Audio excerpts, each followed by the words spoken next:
I'm on a whole new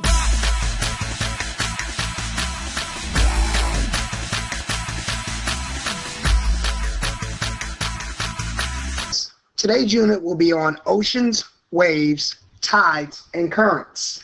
So let's get started. The first question I like to start my lesson off with is asking, why does a sailboat move in the ocean? Well, energy from the wind transfers to the boat. Well, in the same way, energy from wind transfers to the ocean surface, creating waves. A wave is defined as a rhythmic movement that carries energy through matter or space. In oceans, waves move through seawater.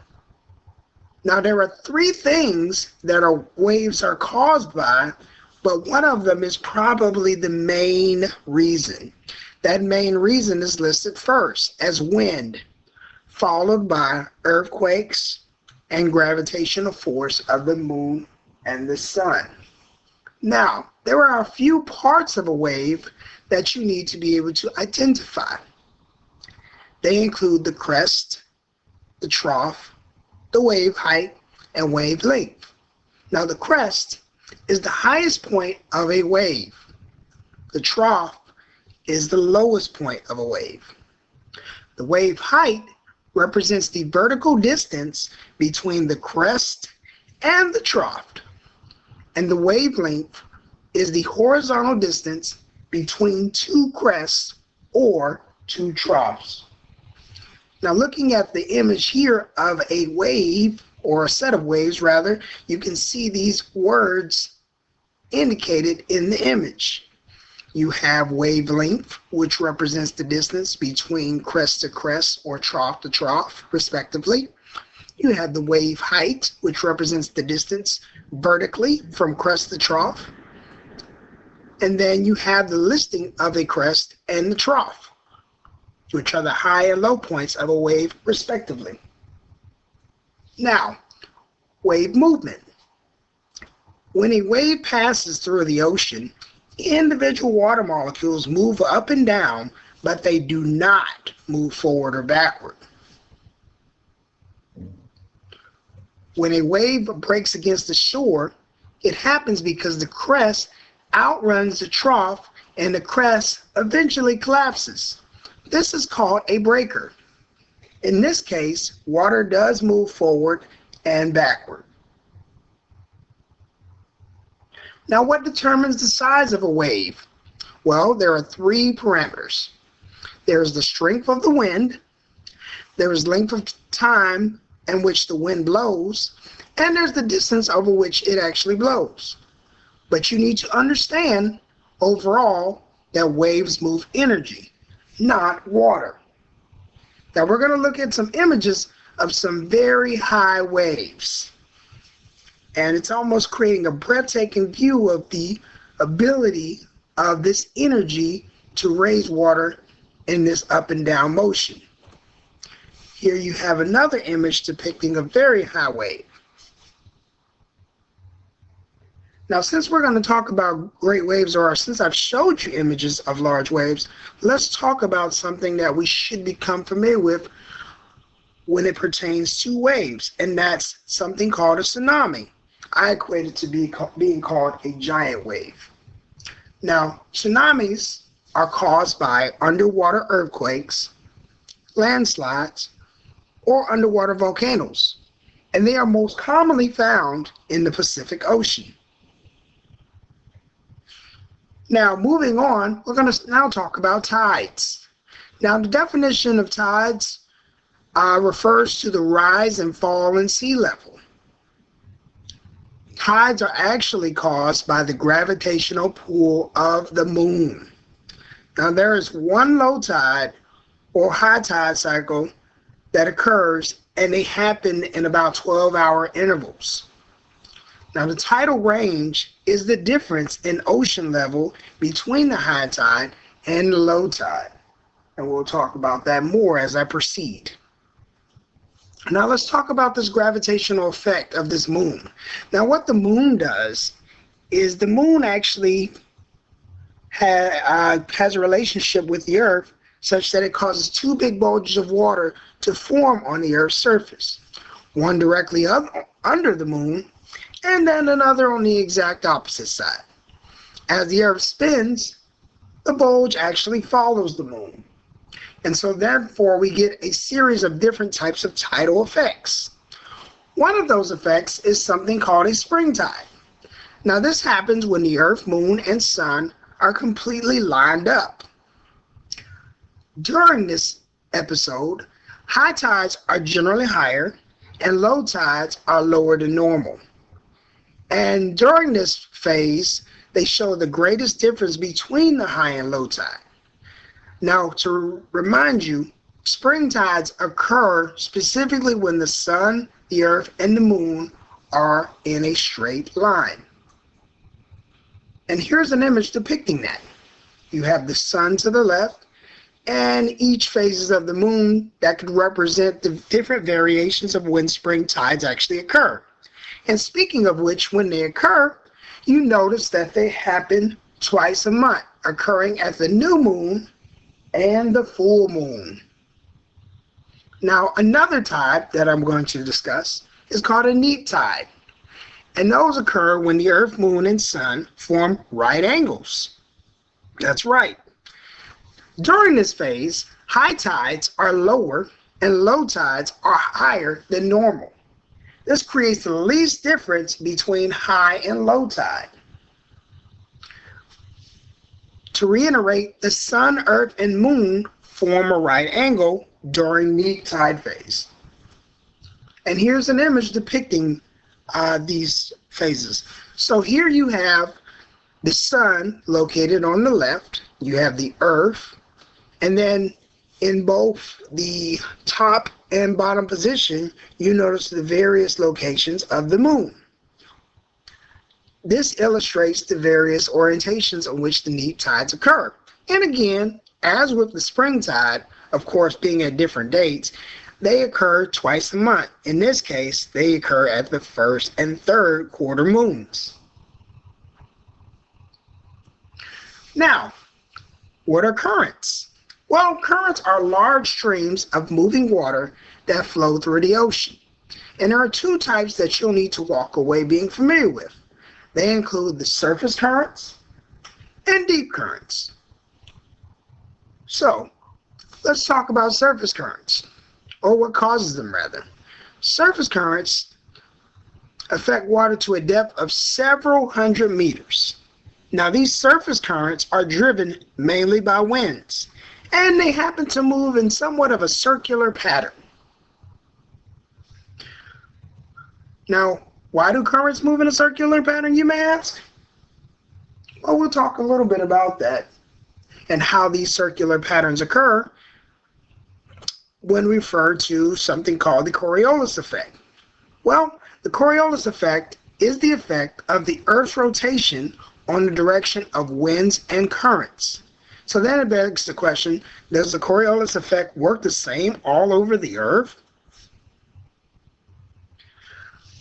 Well, as is evidenced with my image, you should notice that the Coriolis effect varies by location. When occurring in the northern hemisphere, or the top half of Earth's globe, the circular pattern occurs in a right clockwise direction. This can be noticed when you flush your toilet at home. The direction of the water spins in a clockwise direction. However, if you are located in the southern hemisphere, in a place such as, I don't know, Australia perhaps, you would notice that when you flush your toilet, that the current of water tends to rotate in a left counterclockwise direction. So, again, northern hemisphere, clockwise or to the right, and southern hemisphere to the left, counterclockwise.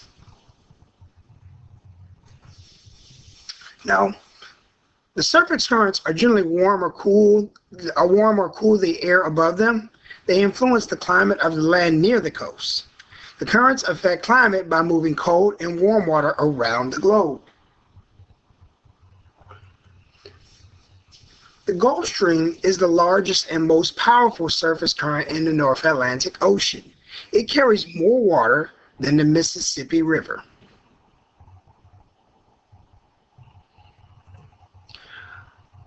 Now the question now asks, does the Gulf Stream carry warm water or cold water? Well, let's take a hint and look at where it's located. If you notice, the Gulf Stream is coming from the south. And if you understand how climate works in general, the further south or closer to the equator you are, the warmer the climate tends to be. So as evidenced by this image here, Gulf Stream is indeed a warm current. So the warm waters of the Gulf Stream bring this mild climate even to areas near the Arctic, such as Norway. Now that we know that the Gulf Stream is a warm water current and it originates in the warm waters of the Gulf of Mexico, we should now be able to understand kind of the flow of warm currents and cold currents. Now, currents which flow from waters near the equator towards the poles are warm currents. Currents which carry water from the poles toward the equator are cold currents. Now, the poles that I'm referring to are the North and South Pole, respectively. Now, looking at the image before you, you should notice this relationship that I've mentioned.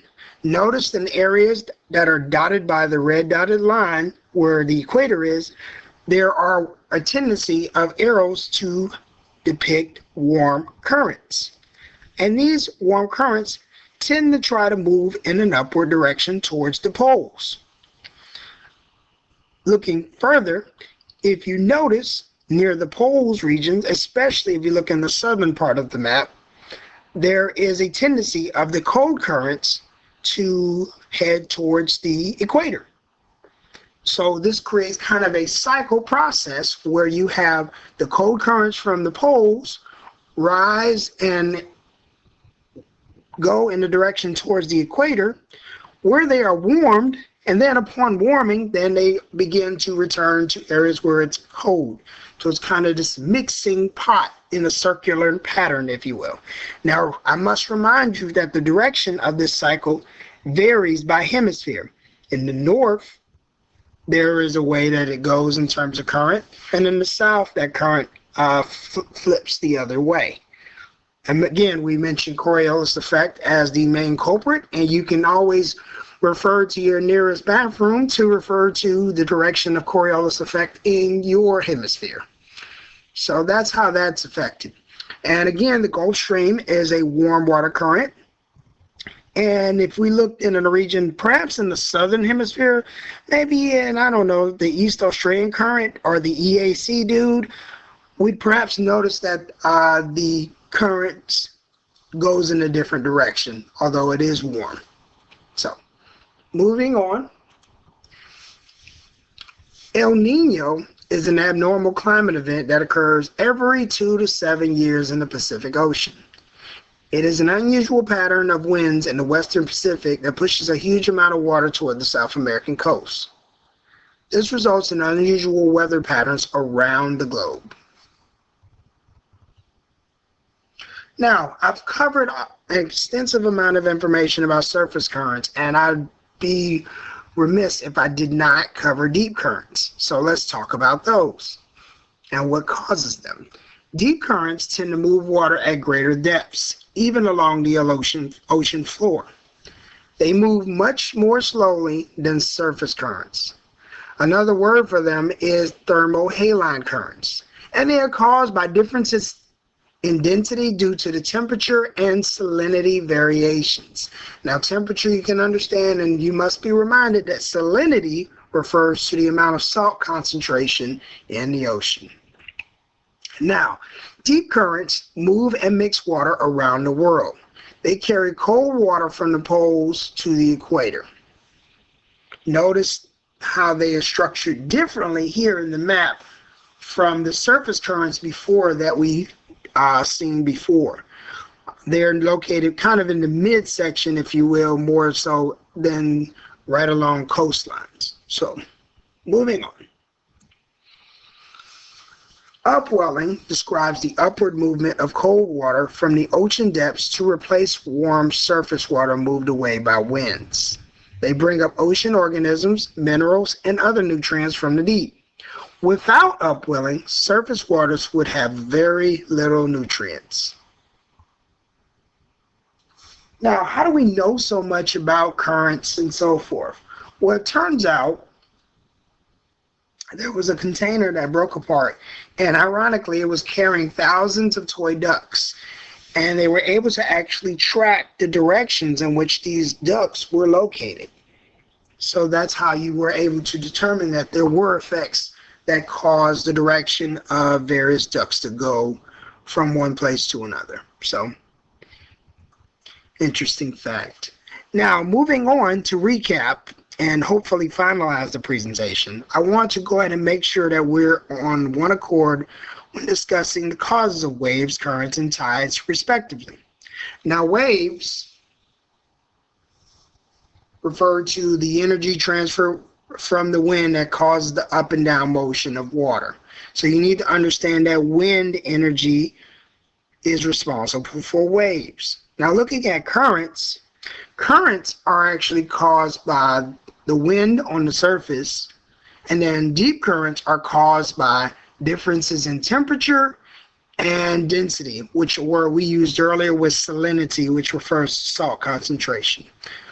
Now, lastly, when we're talking about tides, we need to understand that they are affected by the gravitational pull of the moon and can result in both spring and neap tides in various stages of the month, and they govern whether you have high or low tides throughout the day. And this completes our presentation on waves, currents, and tides.